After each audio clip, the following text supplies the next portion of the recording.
In the meantime, let's have a look at the front pages and see what tomorrow's front pages will look like. We start with the Daily Mail.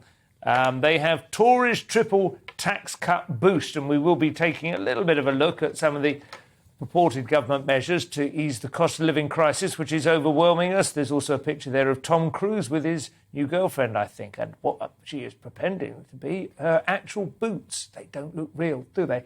The Telegraph, Putin turns screw on global food supplies. They know where to place the blame. And there is a photograph on their front page, which is the Duchess of Cambridge standing next to a man in a very splendid feathery hat. We still got what it takes on that front. Independent, Thursday's Independent has top Tories turn on Sunak over cost of living crisis. That isn't a picture of the top Tories there, though. That is a Russian fighter who faces life in jail after admitting he killed a 62-year-old civilian in Ukraine.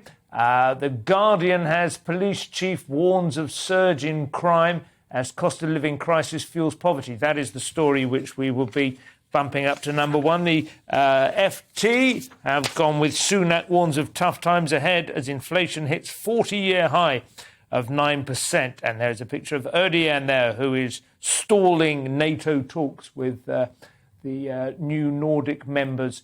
Thursday's Financial Times. We've just had the Financial Times. The next one is the Mirror, the great inflation swindle, but also a picture of the Duchess of Cambridge and an extraordinarily large number of Union Jacks.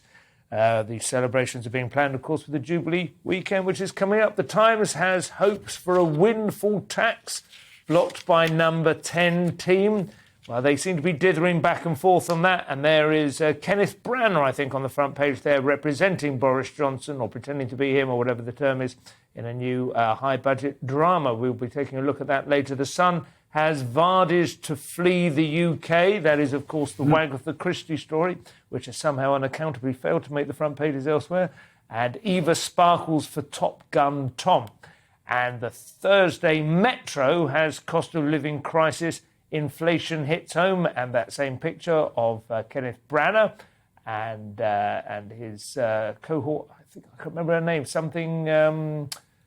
What is the actress who is playing on that? We'll come back to that shortly. It's Ophelia Lovibond. That's right. I didn't want to miss out on the opportunity to say that. Exactly.